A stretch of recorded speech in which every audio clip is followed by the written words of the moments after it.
Hey guys, welcome to module number 4. Today, we're going to be talking about what I think is one of the most valuable skill sets that you can possess as an online coach. That is sales. Let's get into it. Before we get into the meat of today, let's make an important distinction. A lot of people within online training, outside of online training, seem to think of sales and marketing as one and the same. In my opinion and my experience, they're not. The difference being that marketing is what creates the awareness of a problem and the need for a solution. And it's sales that converts that awareness and that need into an action, namely a purchase. And there's a place for both, and one certainly helps the other. Great marketing will certainly make your sales activities a lot easier. We do need marketing and sales to run an effective online coaching business though.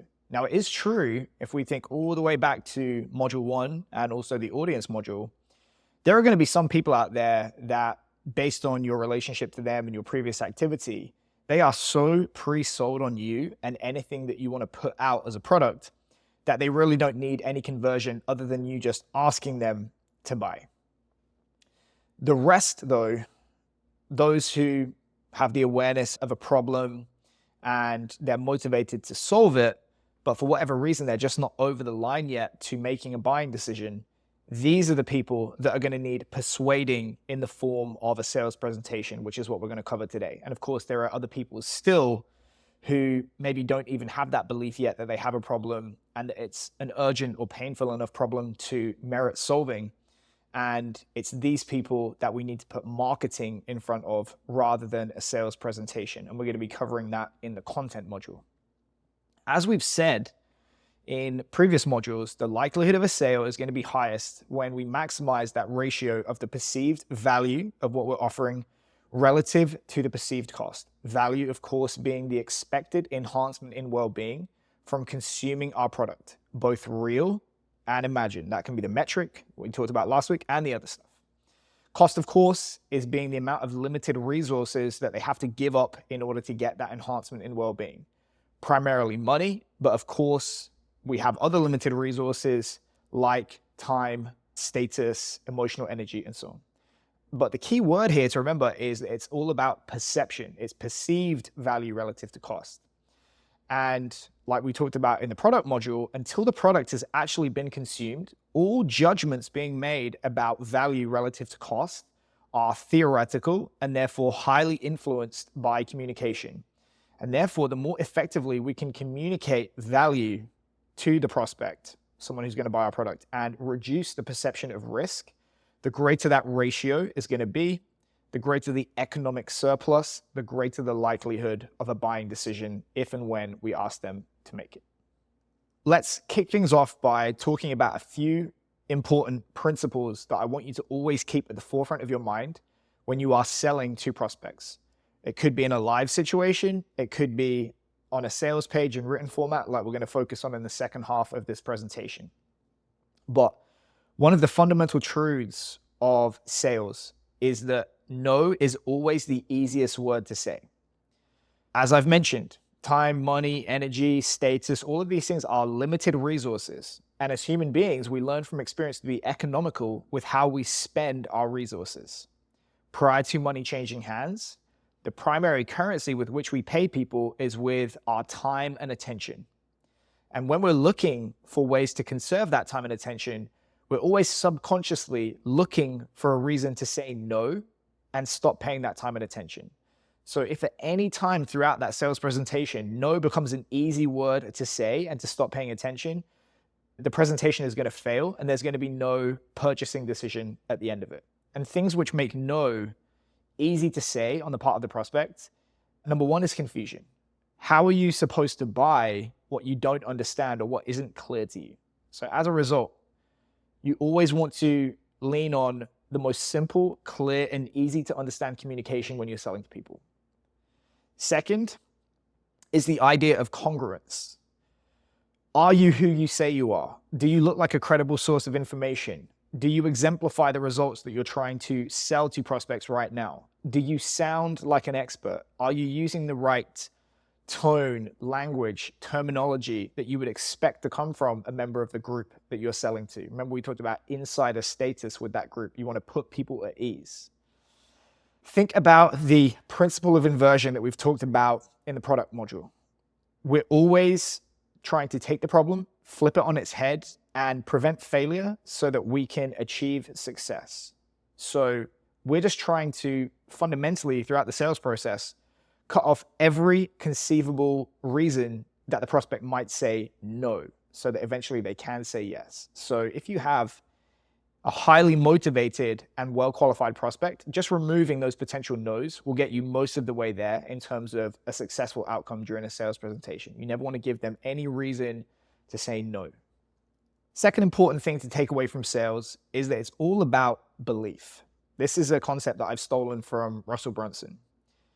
Fundamentally, for someone to buy from you, they have to believe that they have a problem, it merits solving, you have a solution that's a great fit for them, it's priced fairly, and they have a reason to buy today.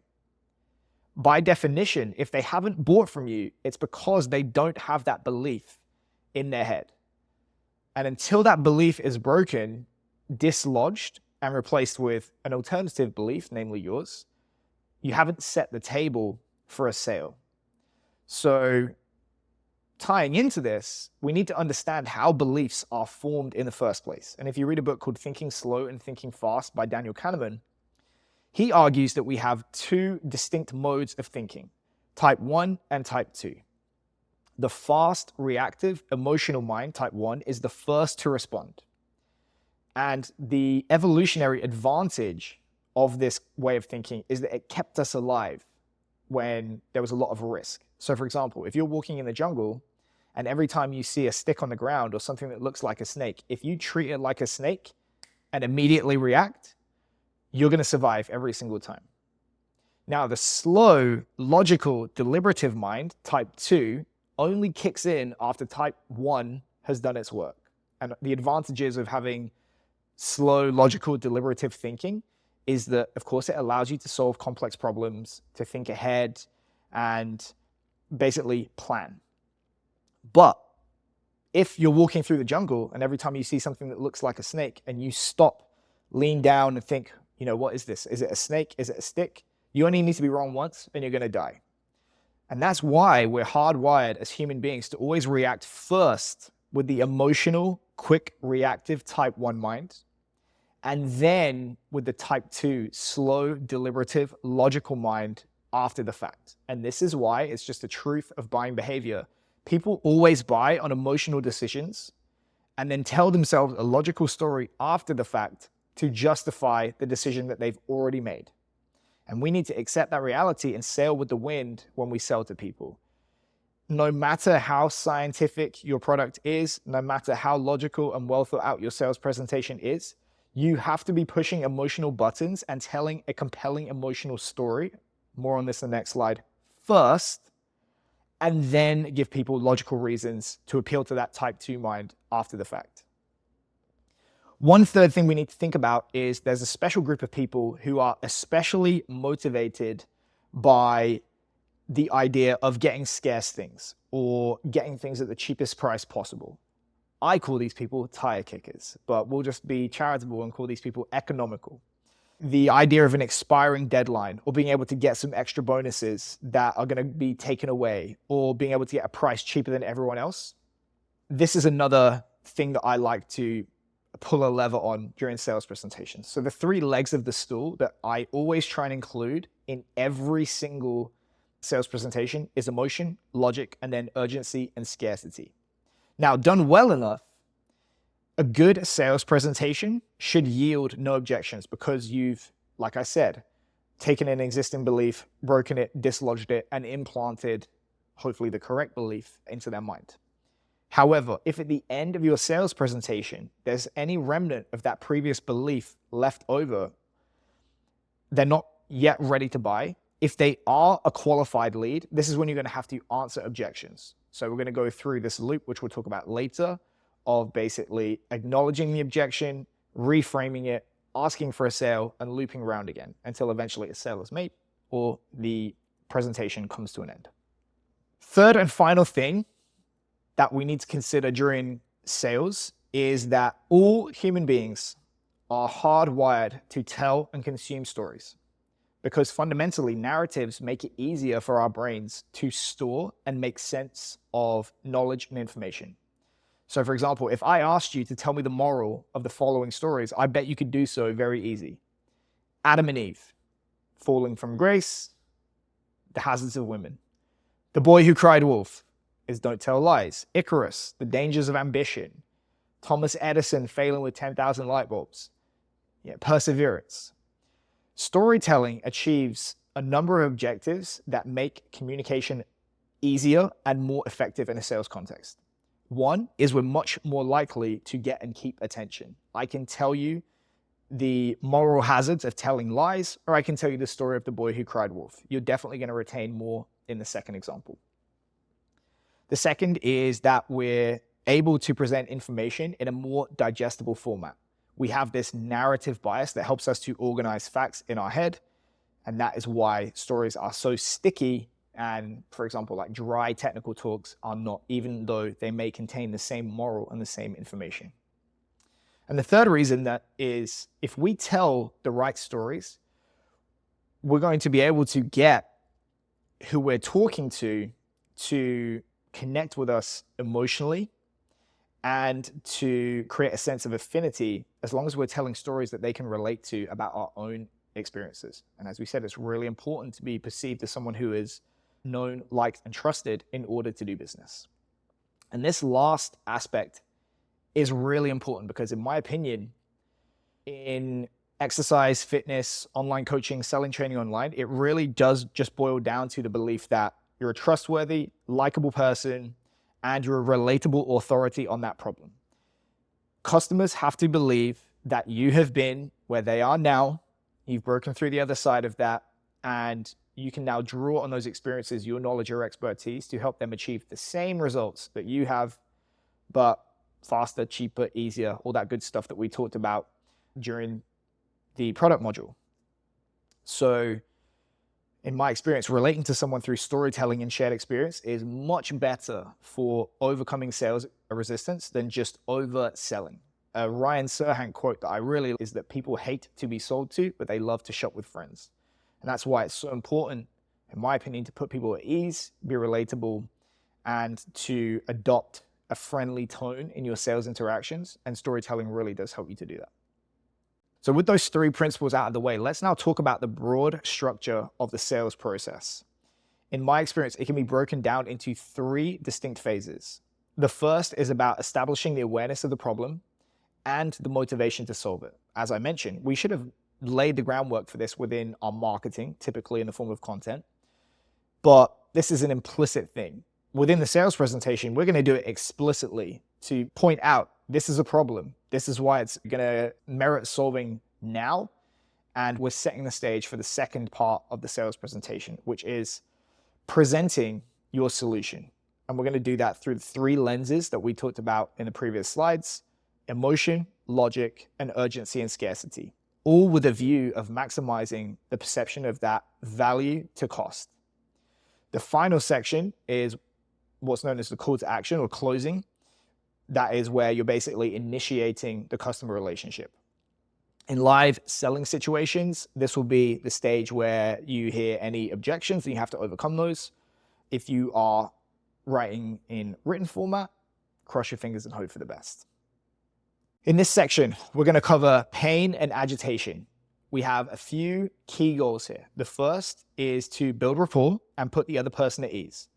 People do not give good attention or make effective buying decisions when their guard is up or they don't feel a sense of rapport from the person they're talking to. This is primarily for live selling. The second is qualification. Make sure that the person you are talking to checks the necessary boxes to do business with you. Do they broadly fit the profile of your typical audience member and customer that we created in week 2? And would they be a good fit to consume your product? Because there's nothing worse, again, typically live selling, than spending a large amount of time with someone only to find out that they don't have any money, they don't have the equipment, they don't have the time to consume what it is you're selling. Third goal is to get a deep understanding of the pains and problems that they're experiencing. This is because the best way to increase the perception of value is to frame what it is you're talking about in the context of those problems. Those are the ones that are going to pay the most amount of money to solve. So if you can provide enhancement in well-being value along those lines, they'll pay more to get it. As I alluded to earlier, it's much easier to do in-person selling because you're able to respond to the other person as they speak. You can decide which questions to focus on, which ones to discard. And once they've given you enough information to establish they're a good fit, they have a problem, they're motivated to act on it, you can then obviously move on to the value proposition, the next section. With one-way selling, like a sales page on Train Heroic, you really just have to put your best foot forward and try and ask the most appropriate or likely rhetorical questions. Hope that they come to the realization themselves that they have a problem and it merits solving, and that you've piqued their curiosity enough to keep them consuming the sales page. But in both instances, the goal of this section is to get their to get their type 1 mind, the emotional reactive mind, focusing on the pain of the problem. Do not early on in the sales presentation focus on the technical or practical aspects of the problem, because type 2 mind comes later. We have to get that type 1 mind hooked to begin with. So asking questions like, tell me about what you're currently struggling with regard to diet and training, that's a type 2 logical question. But if I say, tell me how you're feeling about your body image when you go to the pool or clothes shopping right now, that is a much more emotional way to ask the question about the same problem. It's going to appeal much more to type 1 than type 2 mind. Now, pain alone is not enough to warrant action. It needs to be pain that is sufficiently intense that it sits high up that totem pole of all the problems that we have that we talked about, so that it receives most resources first. So remember our analogy, it's the broken leg with the bone poking through the skin that gets the attention, not the stubbed toe or the dry skin. So in the agitation section, you need to paint the picture for them of what the road they're currently on looks like at the end. So the consequences of not taking action to solve it now. Again, we want to ask questions that focus the emotional type 1 mind rather than the logical type 2 mind. So for example, obesity might manifest itself in the present as feeling self-conscious when we're at the pool or shopping for clothes. But at its endpoint, it could ultimately take 10 years off your life and you not being around for your family. That is much more painful than the present, and it's much more likely to prompt action today. Likewise, the pain of injury. Today, it sucks. But if you're a competitive athlete and it takes years off your career, or you're not able to play with your kids or be mobile when you retire, much more painful, much likelier to prompt action. Whatever the problem you solve is, you need to play it out to its logical conclusion. If it's left unchecked in the minds of your prospects, get them to start imagining that scenario and the emotional consequences of that to create the motivation to buy, well, to at least create the motivation to seek a solution, which is going to be the next section. Now that their mind is focused on the nature of the problem and the present and future more painful aspects of those problems, you're going to give them an alternative to avoid that pain, namely your product. I personally, once I get to this section, I like to not beat around the bush and begin this section by just openly admitting that my goal is to sell them on whatever it is I'm selling, and I want to do business with them. And by being honest with people, I find it actually puts them at ease and it takes the pressure off them, because they're not constantly thinking, what's the catch? Am I being sold to? I just tell them, yes, you're being sold to, but I also like to remind them that there's no pressure on them. And if they or I honestly feel that my product is not a good fit for them, I won't ask them to buy, and I don't expect them to buy, and we can part ways as friends. However, I do encourage people to stick with me through to the end of the presentation, because I always try to ensure that there is value that they can take away from a sales presentation, whether they buy or they don't. I think good sales is just as much about education as it is about buying and generating money for you as the business person. I think it's a great rule of thumb that everyone should come away from a sales presentation richer, whether they buy your product or they don't. However, with that said, you want to get that out of the way and then get to the important part of this section, which is telling 2 compelling stories. Your story, firstly, with the goal of engendering that sense of affinity and emotional connection that we talked about. Tell them your story to demonstrate, like I said, you've been where they are now, you've broken through the other side of it. Using that experience and the lessons you've learned, you can now show them a way to achieve the same results faster, easier, cheaper, more conveniently. Now, ultimately, though, the results that you're providing for your customers are only as good as the product that they're buying. So the second story you need to tell is a compelling story about your product, your template. Tell them a credible backstory about how you created the product, what's gone into it, all the experiences that have contributed to the features that you've created, so that you can help introduce that new belief in the minds of your prospects that your product is 1, valuable, and 2, a viable path to getting rid of the problem that you talked about in the previous section. When you tell those compelling stories, you want to use a story format that should be, in my opinion, tattooed on the inside of your eyelids. It's called the hero's journey, and it was a term coined by Joseph Campbell.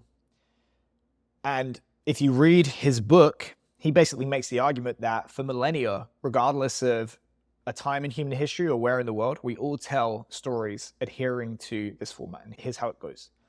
In the first section, we're setting the scene for the subject of the story. We're basically describing what life looks like in the beginning. So I'll use the example of Star Wars. That would be Luke Skywalker living happily with his aunt and uncle. And then in the second phase of the story, we have to have an event that upends the status quo and creates conflict. If there is no conflict, there is no dissatisfaction, there's no reason to seek enhancement, there's no reason to learn. And if there's no reason to learn, there's no value, there's no story. So in Star Wars, it's when his aunt and uncle get killed by those stormtroopers and his house gets set on fire. He has a reason to change his circumstances now. In the third section, we introduce a teacher or a set of experiences that allow the subject of the story to become a higher version of themselves.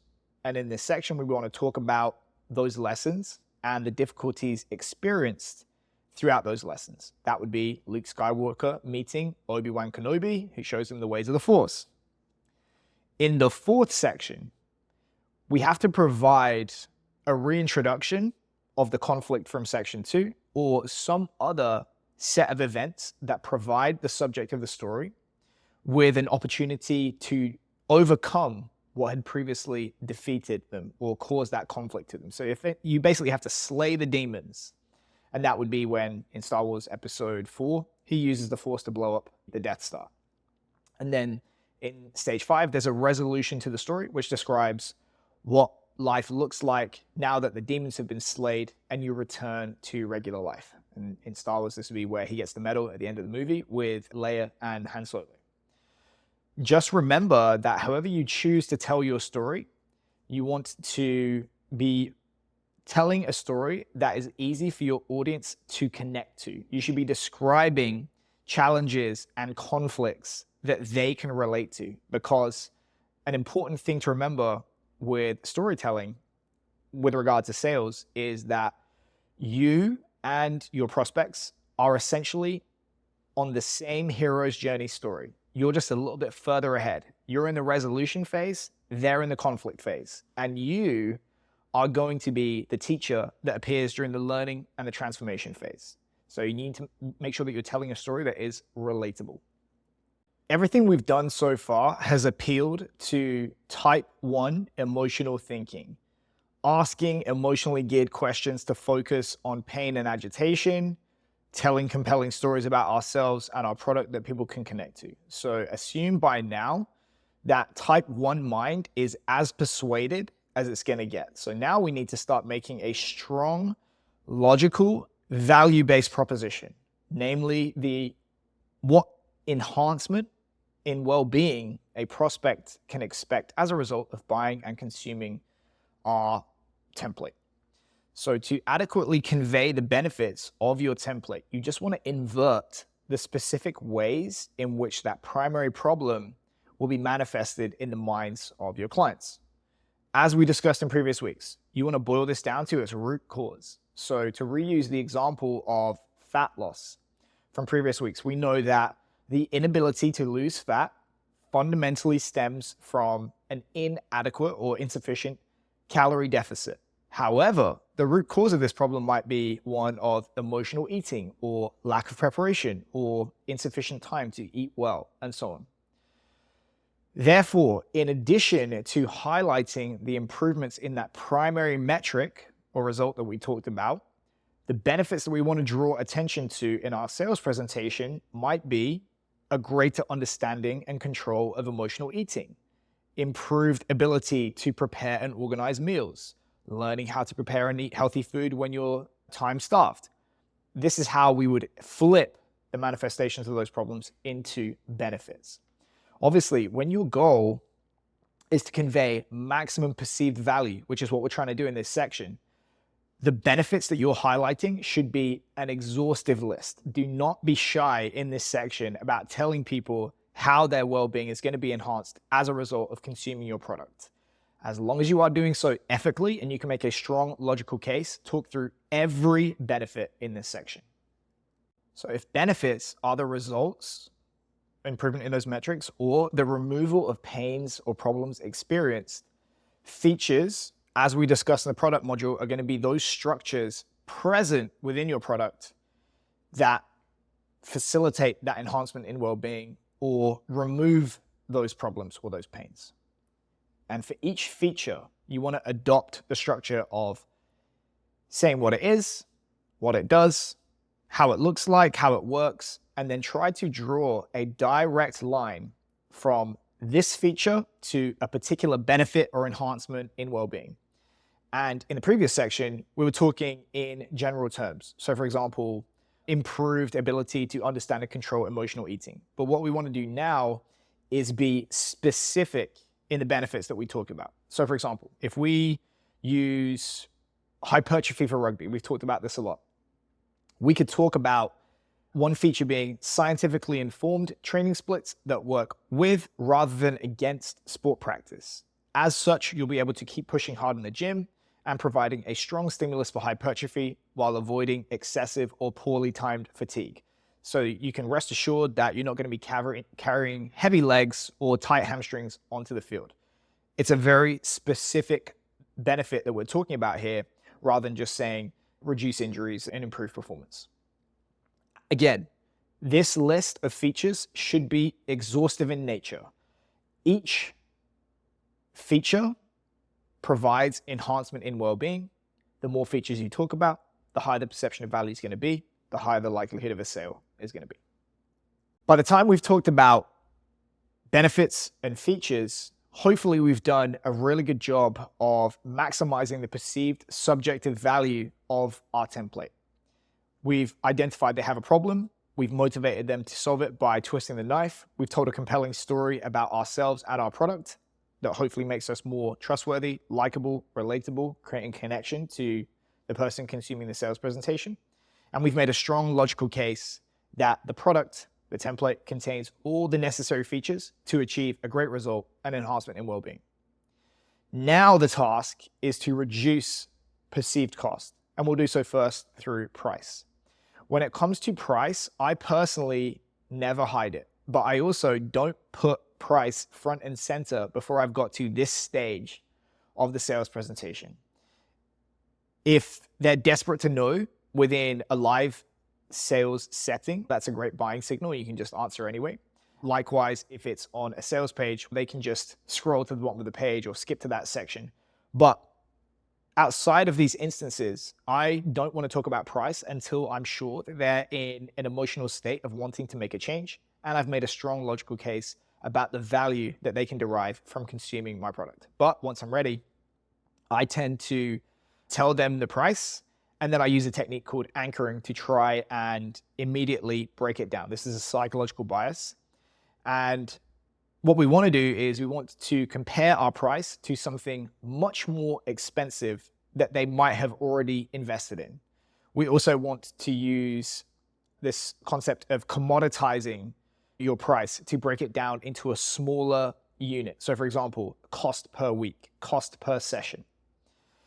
Maybe you can also compare the price to other products or services that the customer is happily spending the same or more money on each month to make your product appear cheaper. The classic marketing cliche is the daily cup of coffee. With exercise products, though, I like to remind people how much they've probably spent on supplements in their life, how much they typically spend on alcohol. It depends how mean I'm feeling, which question I ask. But finally, I think you want to remember that people buy because they ascribe a higher dollar value to the enhancement in well-being that your product is providing than you are charging. And we said, the bigger the gap, the more likely they are to pay. So it doesn't hurt to remind them of that gap and ask them, how much would you pay for the enhancement in well-being that you're going to get from this template? Would you pay $200 to increase your bench press by 20 kilos? Yeah, I would. Wow, isn't $50 a great deal? We're just constantly trying to shrink that price and justify the price that we're charging in the minds of our prospect. Once we've lowered the perceived cost in terms of price, we also want to lower the perceived cost in terms of time and opportunity. We want prospects to believe that our product is going to be the best fit for them and they wouldn't be better off investing their time in another solution. If there are other options available, don't hide that fact.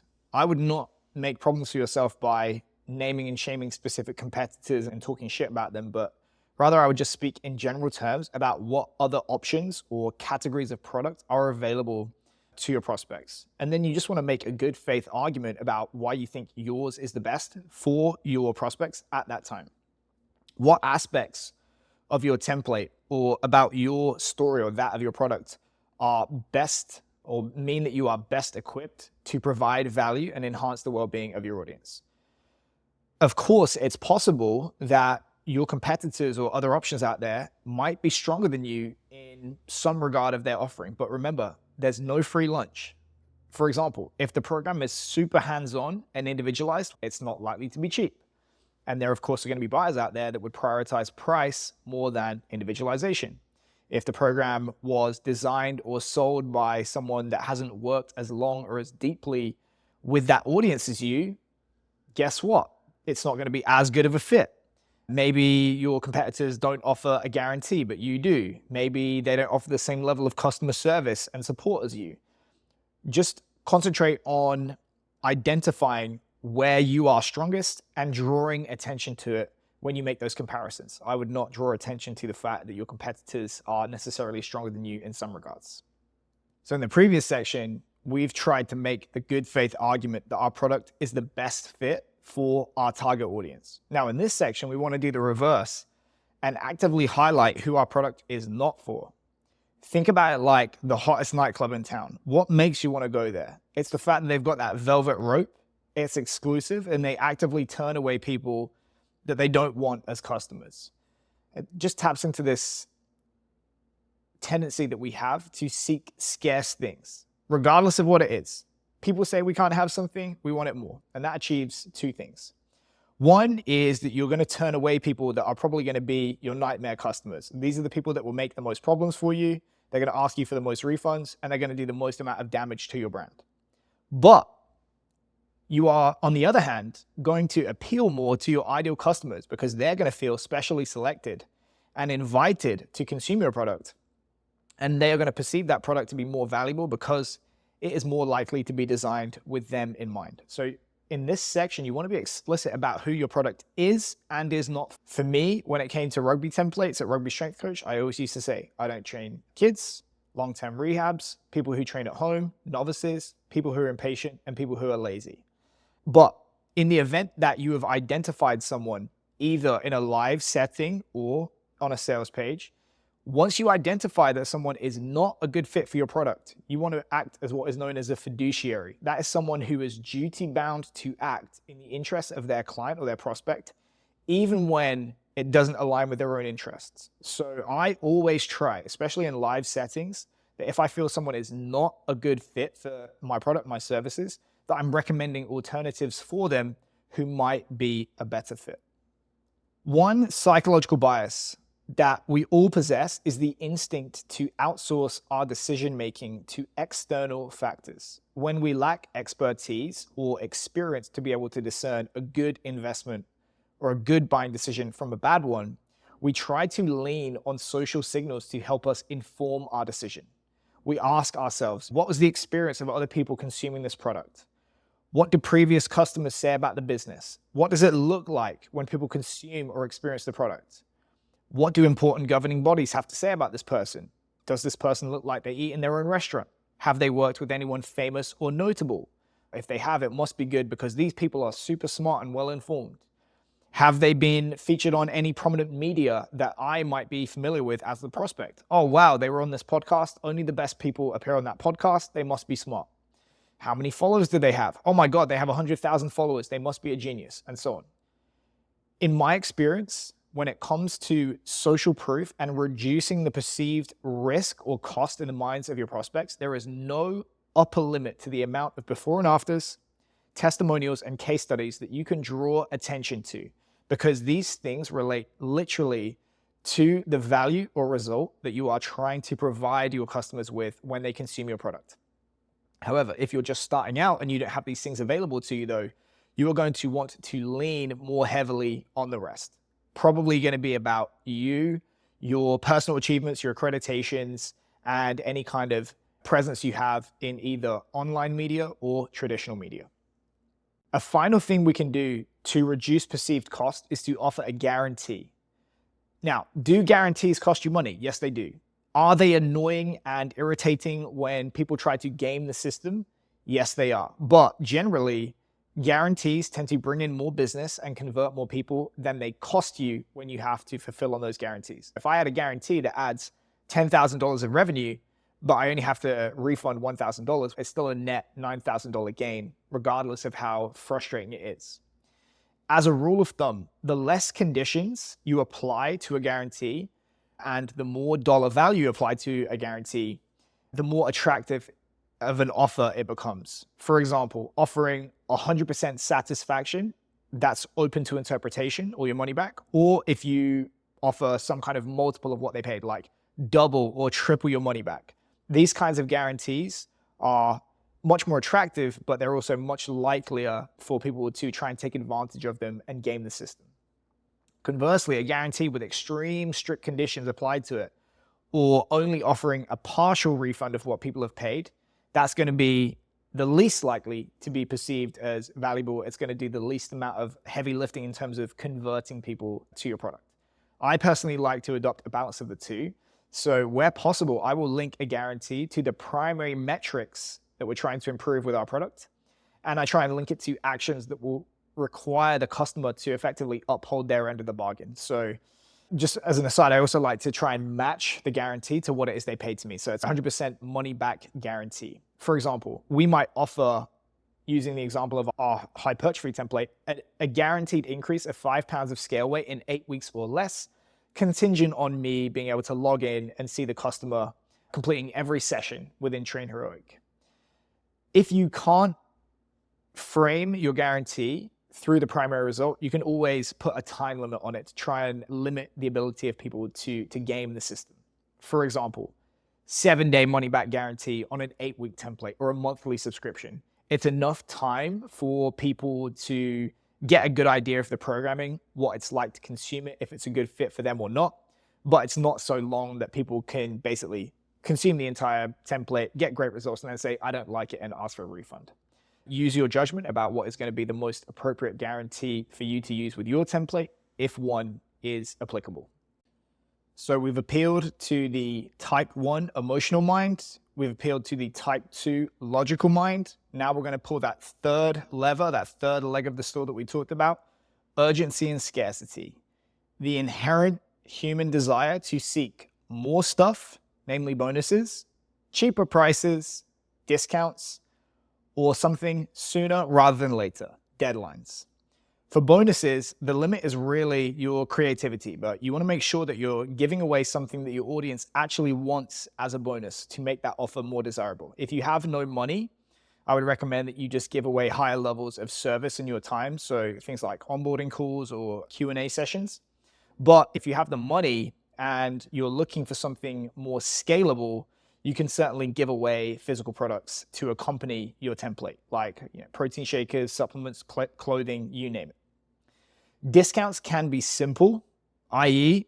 X% off before Y time, or they can ramp up as a deadline approaches to incentivize people to buy sooner rather than later, or discounts can ramp up in terms of number of units sold. I would only do this last option though if there was some kind of real number limit on the amount of whatever it is I'm selling. Things like training in a physical location or online one-to-one coaching spots. There's a hard limit to just how many of those you can do. With stuff like digital templates, this is probably not appropriate, but you can certainly keep that in your back pocket for the future. Inherent in all discounts is a deadline. Otherwise, it would just be the price. But deadlines alone will also work to incentivize people to buy if, again, you have a real valid reason why you can't just offer a product or service year round. Stuff like challenges and cohort-based courses could be included here. Again, though, probably not digital templates. For templates, I think your best bet is just some kind of bonus and or early bird discount or pre-sale if you are trying to incentivize people to buy. And that is why we talk about these tactics all the way back in the first module on flash sales. To keep things short, I'm not going to go into detail and do an entire section on objections. In my opinion, they're really just a specific microcosm of what we're doing in the sales presentation at large. We're trying to ask good questions, demonstrate sufficient value, and reduce perceived cost. Regardless though, whether you're handling an objection or not, eventually you're going to want to ask your prospect for a buying decision or a call to action. Tell them what you want them to do next and make it as low friction as possible. Do not, in the example of sales pages, collect unnecessary information. Do not add unnecessary steps. You want to make it as easy as possible for them to take the action that you want them to take. One thing I will add as well is that specific to in-person sales, make sure that once you've asked for a buying decision, you keep your mouth shut. As a rule of thumb, whoever speaks first loses. So do not fill the silence. Let them make their decision. If it's a yes, congratulations. If it's a no, you can obviously circle back and try and address those objections.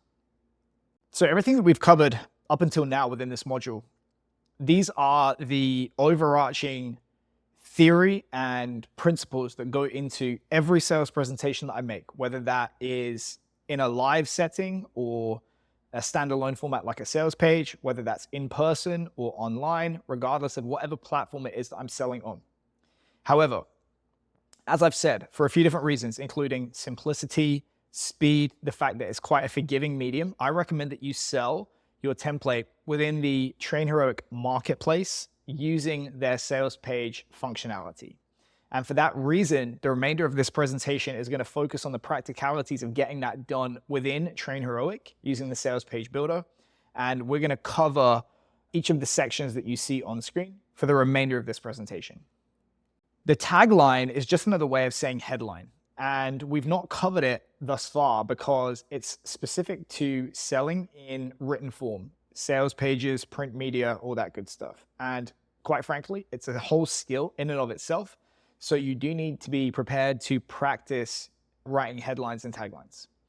A great quote I read recently via George Mack is that the stickiest story wins, not the best. He says, think meme first, message second. And what I think highlights this nicely is you can just look at the winning campaigns of recent presidential elections.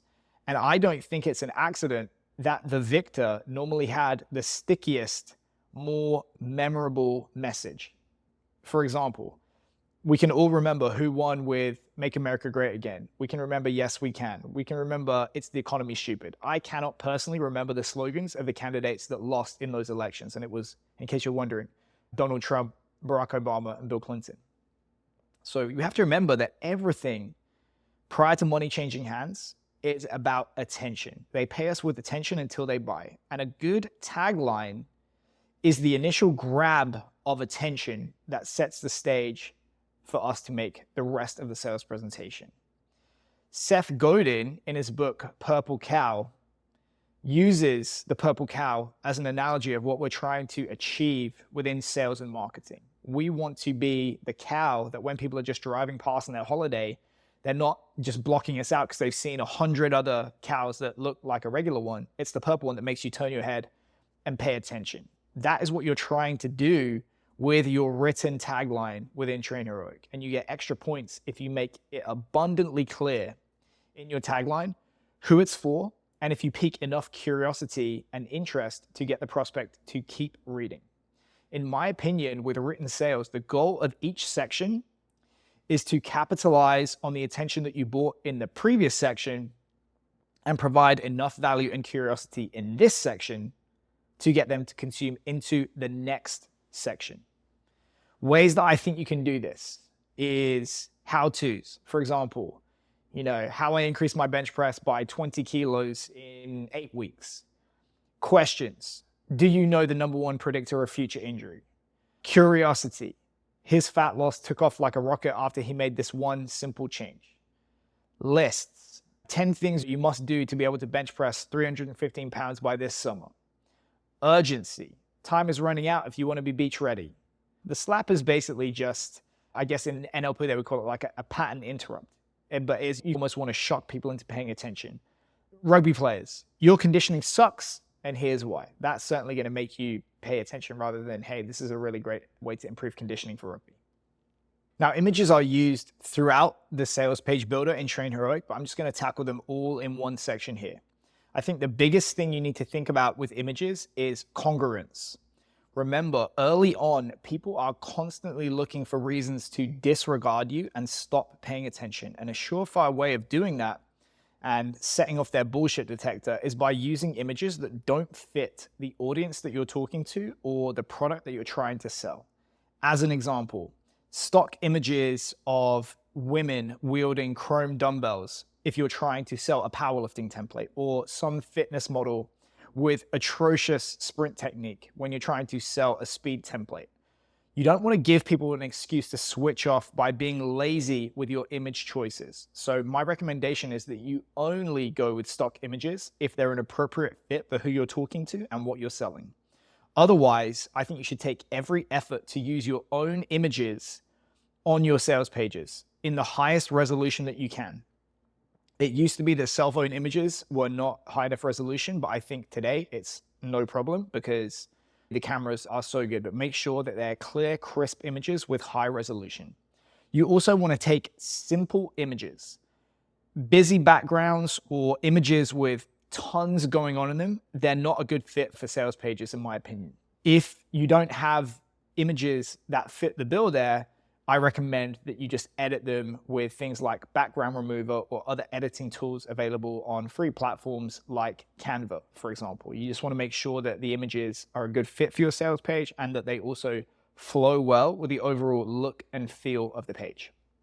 Finally, I recommend that whatever dimensions are called for a given section, and these guidelines are provided, make sure that the image exactly fits those dimensions. You can go into Canva and specifically create an image that corresponds to those dimensions. And the reason you want to do this is it looks really amateur and unprofessional when you see an image that is stretched or cropped because it isn't adequately sized for the section that it's going into. This only takes a few minutes to prevent, and I recommend you take this course of action. In the coach bio section, think of this as your opportunity to cram in as much of the social proof, social signals that we talked about as possible. You have 400 characters to do this, which is not a lot, but I recommend that you concentrate on who you serve, what you do for them, who you've worked with and where, what your relevant personal and professional achievements and qualifications are. Just think of it as like a 30-second elevator pitch where you're trying to convey as much value, trust, likability, and authority to your target audience as possible. You also want to think carefully about using a congruent image. That is, do you look like someone who comes from the audience that you're appealing to? And do you look like you eat in your own restaurant? In Train Heroic, this next section is called the description section, but this is just where I would put the pain and agitation that we talked about. You want to be asking good questions that describe your target audience's present problems and get them to put up their hand and connect emotionally with what you're talking about. Once you've done that, you want to agitate the problem by highlighting how it might worsen into the future and get them motivated to keep reading into the next section by briefly mentioning your template. For example, we could talk about, are you a rugby player that is tired of being bumped against bigger opponents or being overlooked for selection every single weekend because you're not big enough? Have you ever considered that your level of skeletal muscle mass might actually be predisposing you to an unnecessary level of pain and injury throughout your career? If that sounds like you, keep reading, because I have a template that's going to help you to gain 5 pounds of scale weight in 8 weeks or less, or your money back. Let me tell you all about it. In the benefits section, you only get 5 slots, each of which is going to allow you to use an image, a 40-character headline, and a 400-character description. For the image, I recommend you use something congruent and related to the benefit that you're talking about. The rule of thumb here is if the person consuming this sales page couldn't read, they should still be able to understand what benefit is being talked about. That's how strong the imagery needs to be. For the headline, just say exactly what the benefit is in a clear and concise manner, because you don't have a lot of space to do anything else. In the description, put some meat on the bone. So let's use the same formula that we talked about earlier. We're going to talk about the pain or problem being solved, boil it down to its root cause, and then invert it to arrive at the benefit or enhancement in well-being that is being derived. So if we use our example that we keep going back to of a hypertrophy template for rugby, our headline might be rugby-friendly workouts. And for the description, we could say, are you tired of carrying heavy legs and tight hamstrings onto the field each weekend? Pushing too hard for hypertrophy in the gym without respecting the demands of rugby games or practices can cause fatigue to spill over and increase the risk of injury. Our template puts the sport first and works backwards from training and game demands to ensure freshness on the field while still providing significant increases in scale weight. That's exactly how you'd want to do it. And obviously you only have 5 slots here. So if you have more than 5 pains or problems or benefits, go with the most painful or common problems in these limited slots. In the features section, you only get 7 slots, and 2 of them are taken up because you have to mention Train Heroic and how many days per week the program entails. So in reality, you only get 5 slots. You want to talk about the 5 most useful features contained within your template. If you remember from the product module, a feature is something that we build into the product to cut off a potential avenue of failure that people normally encounter when trying to solve this problem. Given the limited space that we have to work with, you want to talk about the features designed to prevent the most common or problematic causes of failure that we talked about last week. You get 50 characters for the headline and only 150 characters for the description. And you can only select from their list of icons, so you might have to get creative here. I recommend that you list the feature in the headline, then use those remaining 150 characters to talk about how it solves the problem and the specific benefit that it facilitates. So for example, if we've identified that improper exercise selection and technique is one of the things that hold back, say, rugby players from optimizing hypertrophy, we might go with an icon of a dumbbell or maybe a video icon with the headline, detailed video exercise demonstrations. And then the description, view easy to follow demonstrations for all exercises contained within this template. No more confusion or guessing when you don't recognize an exercise name. Now the sample week will actually be automatically lifted from the template itself. You can't edit it on the sales page.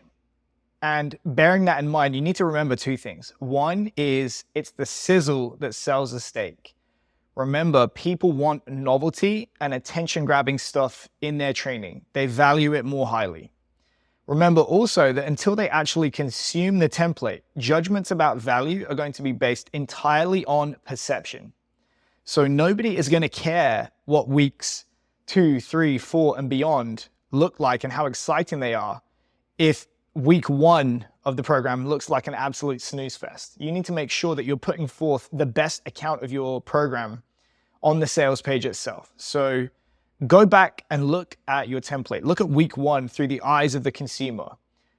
If it doesn't look sexy enough, don't be afraid to go back and rewrite it so that it's going to be more attractive on the sales page and we can increase the likelihood of a sale. The equipment section is very simple. You're only trying to do two things here. One is to accurately portray the equipment demands of your template. Make sure that you are giving people the full list of what they're going to require so that if and when they pick up the template, they're not going to be pissed off that suddenly the template is asking for a bunch of equipment that wasn't listed on the sales page and maybe it's not a good fit.